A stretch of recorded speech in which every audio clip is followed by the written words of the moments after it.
Psicólogos, ¿cuál fue el paciente que los hizo temblar de miedo? Ser psicólogo te enseña a confiar en la ciencia, en los datos, en lo tangible. Aprendes a separar la realidad de la fantasía, lo lógico de lo irracional. O al menos, eso es lo que siempre creí, hasta que conocí al hombre del cuaderno negro. Recuerdo cada detalle de aquel día. Era una tarde helada, el viento golpeaba con fuerza las ventanas y el cielo estaba tan oscuro que parecía a punto de desplomarse. Mi secretaria me informó que un nuevo paciente había pedido una consulta con urgencia. Su nombre era Mauricio del Río. No tenía mayores datos, solo que había insistido en que era una cuestión de vida o muerte. Había algo en su voz, un tono grave, pesado, como si cada palabra le costara un esfuerzo inmenso. Cuando entró al consultorio, sentí un escalofrío recorrer mi espalda. No era un hombre particularmente aterrador en apariencia, pero algo en su presencia me inquietó. Era alto y delgado, con la piel pálida y ojeras tan profundas que le daban un aspecto cadavérico. Pero lo más perturbador no era su mirada perdida ni su postura rígida, sino el objeto que llevaba consigo, un cuaderno negro. Lo sostenía con una fuerza tal que sus nudillos estaban blancos, como si soltarlo significara su fin. Nos sentamos frente a frente. Durante un largo minuto, Mauricio no dijo nada. Solo me miró fijamente, con una intensidad que me hizo sentir como si yo fuera el paciente y él el terapeuta. Estaba acostumbrado a los silencios incómodos, pero este era distinto. Este silencio estaba cargado de algo que no podía definir. Miedo, desesperación, o tal vez algo peor. Mauricio, ¿verdad?, dije al fin, intentando romper la tensión. Él asintió lentamente, sin apartar la mirada. ¿Qué lo trae por aquí? No respondió de inmediato. Bajó la vista y, con movimientos precisos, abrió el cuaderno. Las páginas estaban llenas de símbolos extraños, dibujos de figuras humanoides y frases que se repetían una y otra vez. Alcancé a leer algunas. Las sombras siempre observan. No hay escapatoria. Ellos están aquí. De pronto, Mauricio susurró algo casi imperceptible. ¿Ellos? Fruncí el ceño. ¿Ellos?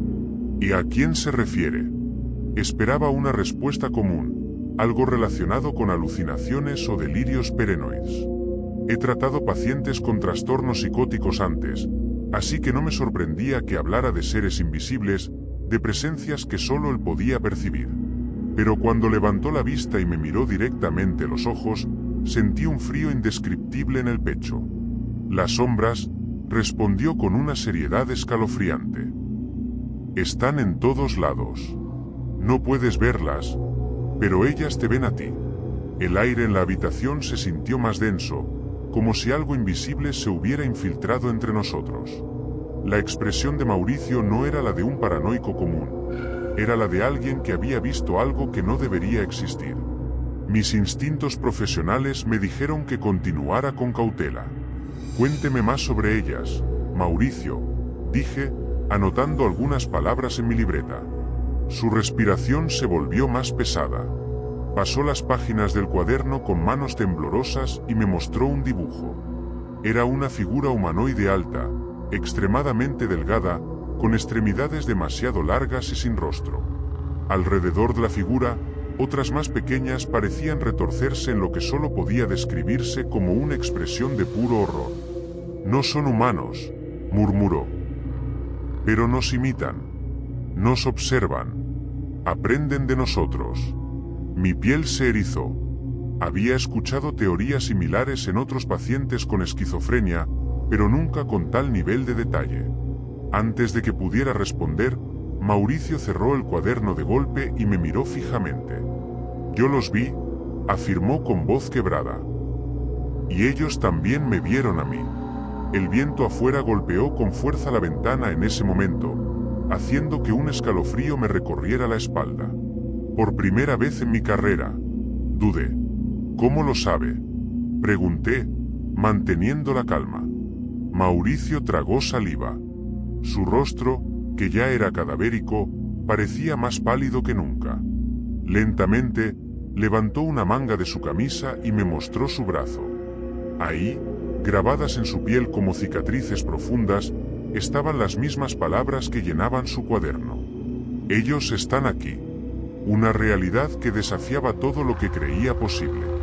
Al principio, pensé que Valeria simplemente sufría de una paranoia intensa. Describía cómo, cada vez que se miraba en un espejo, sentía que su reflejo tardaba un segundo más en moverse, como si no fuera realmente ella. Me contó que, cuando estaba sola, podía ver cómo su reflejo parpadeaba en momentos en los que ella no lo hacía, o cómo sus gestos eran levemente diferentes, como si algo o alguien le estuviera imitando, pero con un leve retraso. No siempre es inmediato, susurró una vez. A veces solo es una sensación, pero otras lo veo con claridad. Su miedo era profundo y genuino. Intenté explicarle que podía tratarse de un trastorno disociativo severo, pero ella negó con la cabeza. No es mi mente. No es algo que imagino. Lo sé porque una vez la vi sonreír. Mi cuerpo se tensó. ¿A quién viste sonreír? A ella, dijo con la voz temblorosa. A la que vive en el reflejo. Los detalles de su historia se volvieron cada vez más aterradores. Me confesó que, con el paso de los días, su reflejo había comenzado a moverse cuando ella no lo hacía, mirándola fijamente, analizando sus gestos, como si estuviera aprendiendo a imitarlos a la perfección. Pero lo peor, según ella, ocurrió una noche en su habitación. Se despertó en la madrugada con una sensación extraña, una presión en el pecho que la ahogaba. Miró de reojo hacia el espejo de su armario y ahí estaba, su reflejo, de pie. Valeria me aseguró que ella no se había movido de la cama. Sin embargo, en el espejo, su reflejo estaba de pie, mirándola con una sonrisa torcida, los ojos fijos en ella, con una expresión que no le pertenecía. Intenté encender la luz, pero la lámpara no funcionó. Y entonces, el reflejo empezó a caminar. Un escalofrío recorrió mi espalda. ¿Hacia dónde?, pregunté, aunque temía la respuesta. Hacia mí. Me quedé en silencio. Su respiración era agitada, y sus manos temblaban. ¿Qué pasó después? No lo sé. Cerré los ojos. Me cubrí con las sábanas como cuando era niña. Y cuando volví a mirar, mi reflejo estaba donde debía estar, pero ahora me veía con odio. A partir de ese momento, Valeria dejó de usar espejos. Cubrió todos los que había en su casa, evitaba los baños públicos y hasta los reflejos en los cristales de los escaparates. Porque si la dejo mirarme demasiado tiempo, va a aprender a imitarme a la perfección. ¿Para qué?, pregunté, sin poder evitar que mi voz sonara tensa. Valeria me miró, y en ese momento, supe que creía cada palabra que decía. Para tomar mi lugar. Después de aquella sesión, Valeria dejó de asistir a terapia. Intenté llamarla varias veces, pero su madre me dijo que había desaparecido. Lo último que encontraron en su habitación fue el espejo de su armario, roto, como si algo lo hubiera atravesado desde dentro. Desde aquel día, cada vez que paso frente a un espejo, no puedo evitar detenerme y mirar mi reflejo unos segundos más de lo necesario, solo para asegurarme de que no me esté sonriendo. Visión, pero cuanto más lo observaba, más evidente se volvía la anomalía. El reflejo de Valeria no se movía exactamente al mismo tiempo que ella. Había un ligero retraso, una fracción de segundo en la que su imagen parecía quedarse atrás antes de imitar sus movimientos. Me incliné hacia adelante, tratando de racionalizarlo, de encontrar una explicación lógica. Pero entonces, la imagen en el espejo hizo algo que me heló la sangre. Valeria estaba completamente quieta, pero su reflejo parpadeó. Mi primer instinto fue apartar la mirada, pero me obligué a seguir observando. Tal vez era una coincidencia, tal vez mi mente me estaba jugando una mala pasada. Pero Valeria sonrió, con los ojos clavados en el espejo. ¿Lo vio?, susurró. Asentí lentamente. Dígame que fue un truco de la luz, pidió, su voz apenas un hilo de sonido. No supe qué responder. El ambiente en la habitación cambió, volviéndose más pesado, cargado de algo que no podía definir. Entonces, el reflejo volvió a moverse, pero esta vez no estaba imitando a Valeria. La imagen en el espejo giró la cabeza hacia mí y sonrió. No fue un simple reflejo distorsionado. No fue un efecto de la luz. Esa sonrisa no era la de Valeria. Era más amplia, más consciente. Y sus ojos, aunque eran los mismos, transmitían algo diferente.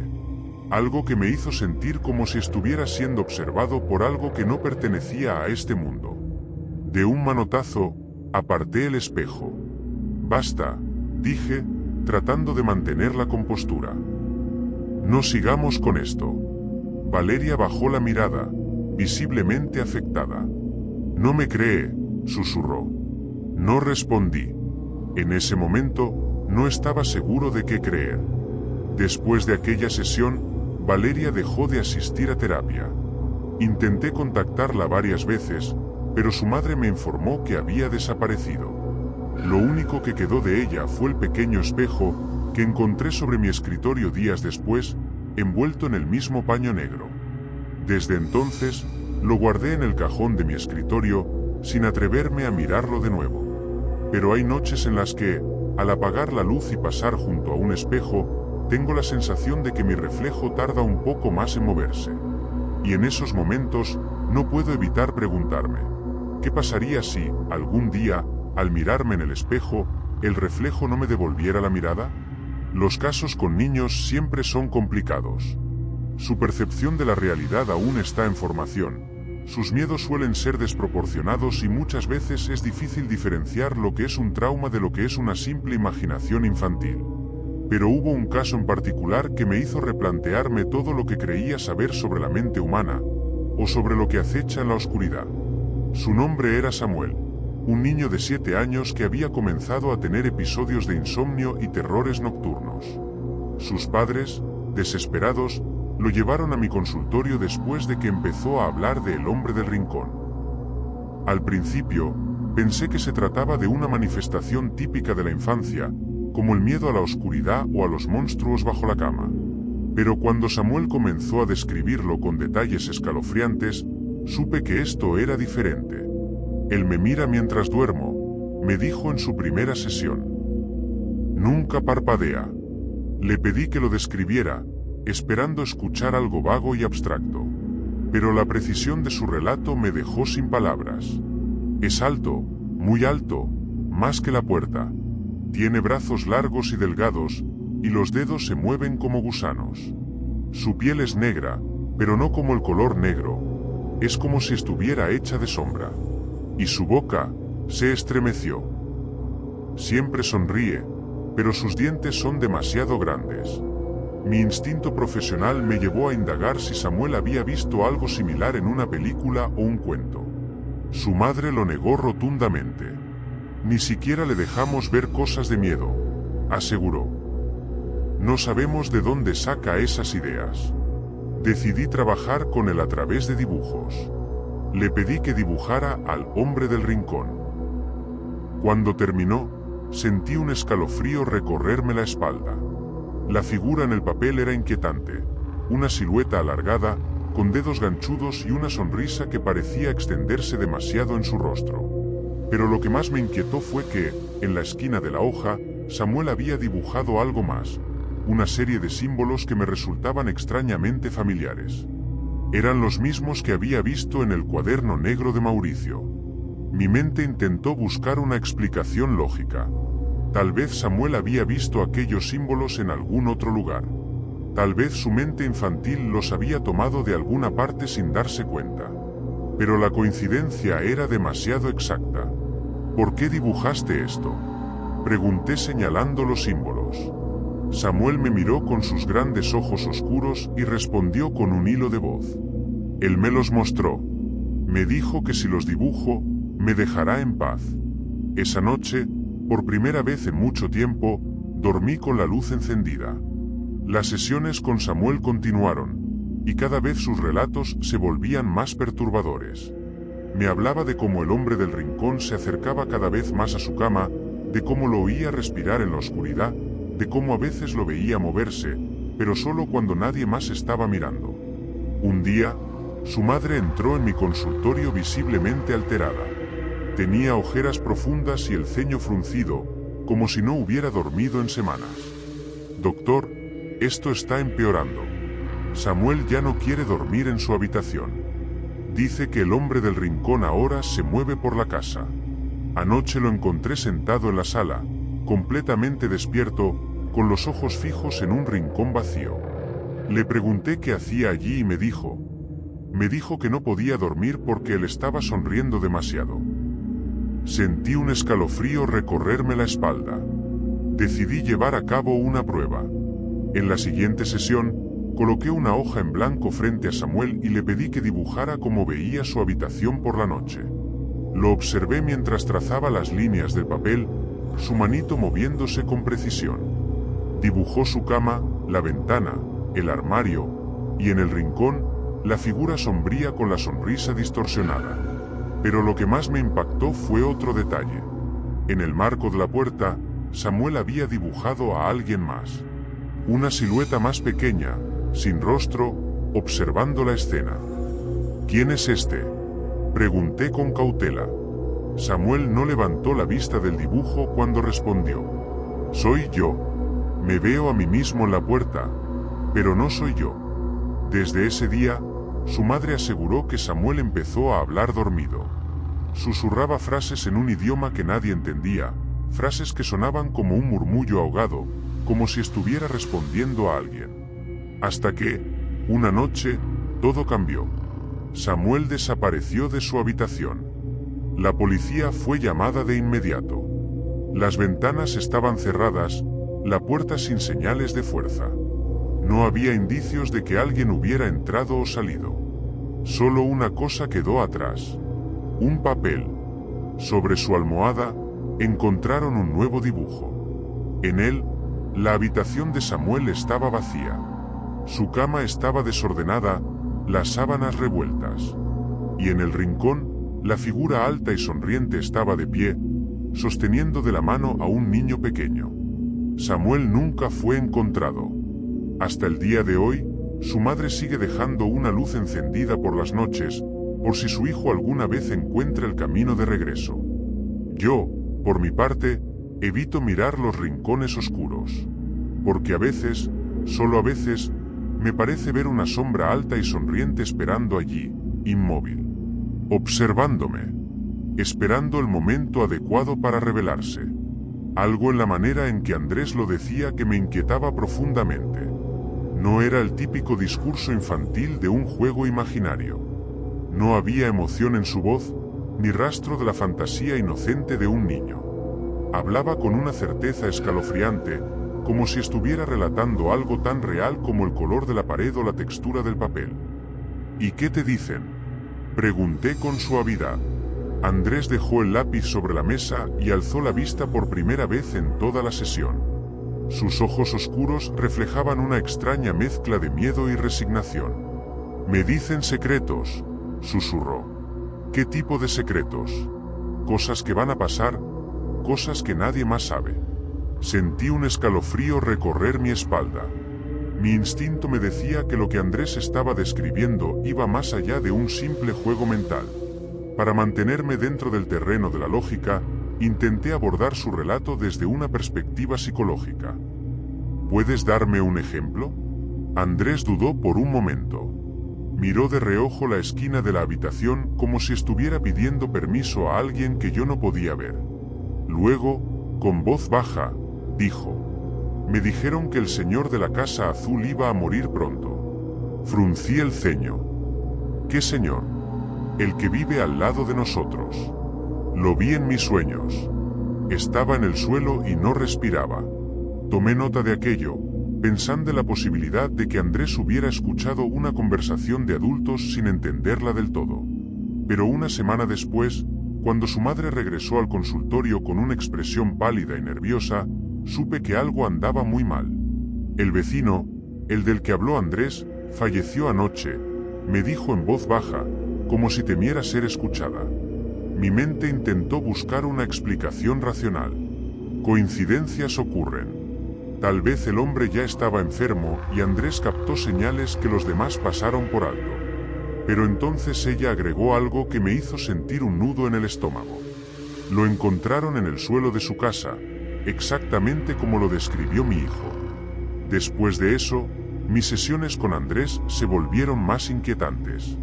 Cada vez que dibujaba, aparecían más figuras en sus bocetos.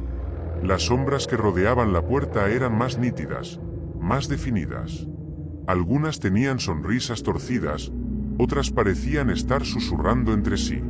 Pero lo más perturbador era el detalle que se repetía en cada uno de sus dibujos. Una figura más pequeña, siempre de espaldas, de pie frente a la puerta. ¿Quién es él?, pregunté señalando la silueta. Andrés tragó saliva antes de contestar. Yo. Un escalofrío me recorrió de pies a cabeza. ¿Por qué te dibujas ahí? El niño bajó la vista y susurró. Dicen que pronto me va a tocar a mí. Esa fue la última sesión que tuve con él. Su madre lo sacó del tratamiento sin explicación, y aunque intenté contactarla varias veces, nunca respondió a mis llamadas.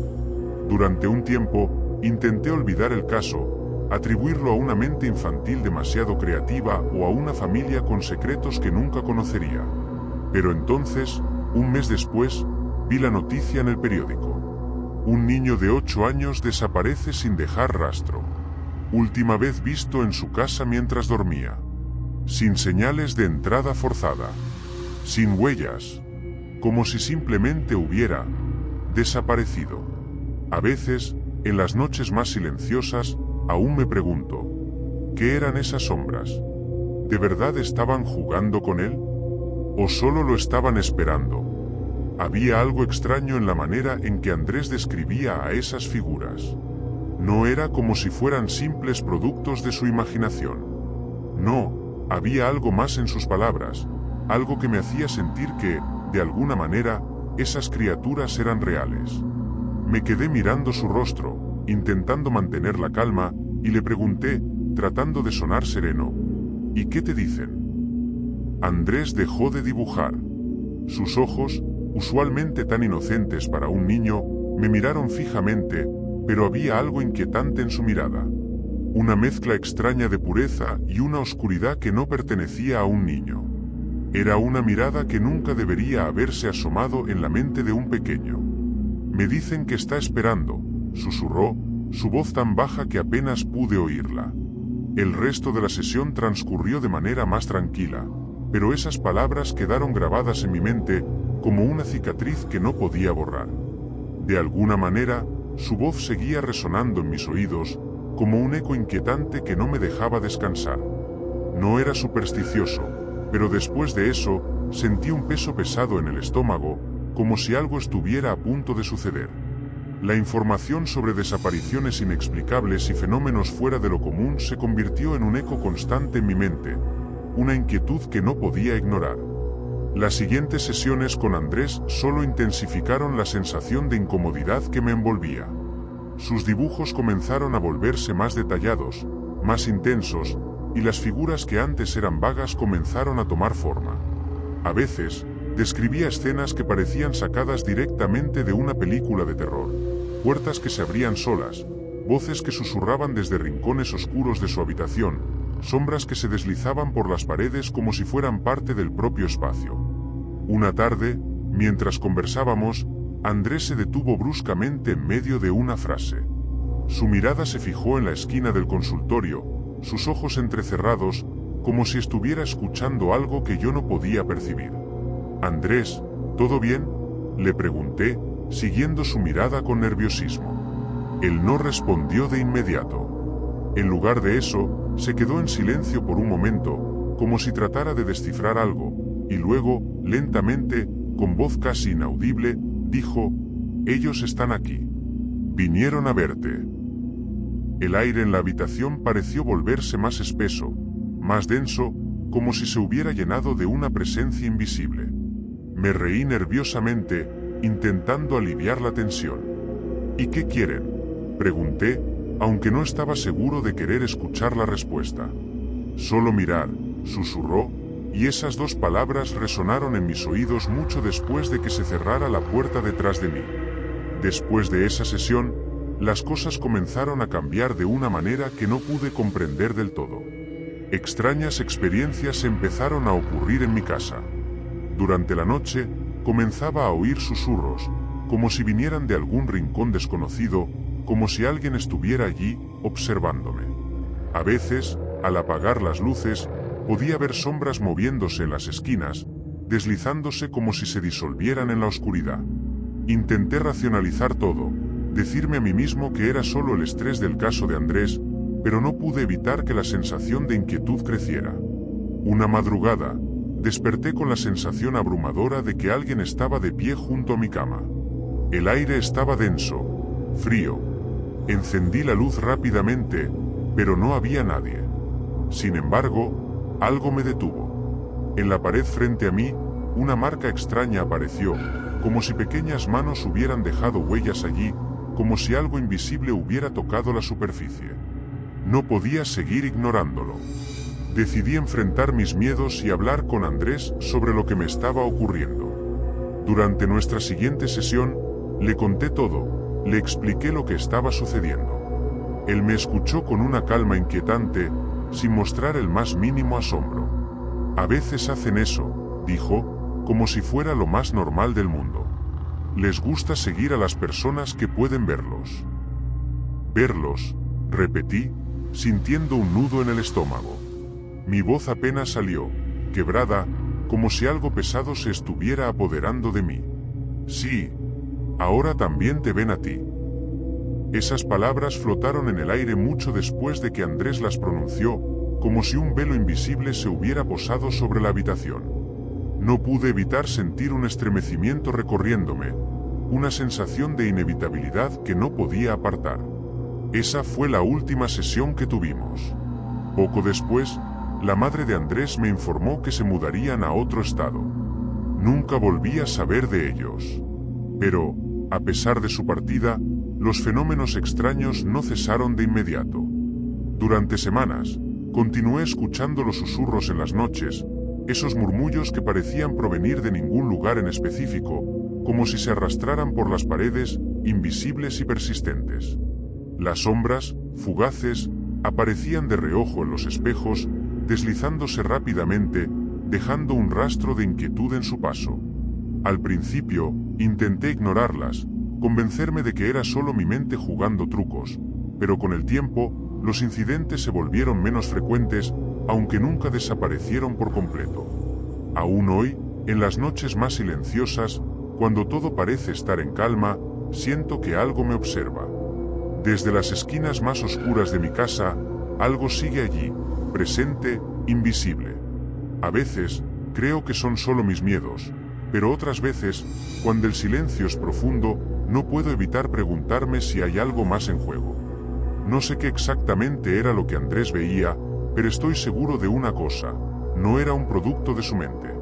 Algunos niños parecen tener una sensibilidad que los adultos no pueden comprender, algo que les permite percibir lo que no está a la vista, lo que se oculta más allá de lo tangible. Y a veces, esas cosas no se quedan atrás. Siguen a quienes pueden verlas, y a veces, a aquellos que se atreven a escuchar sus historias.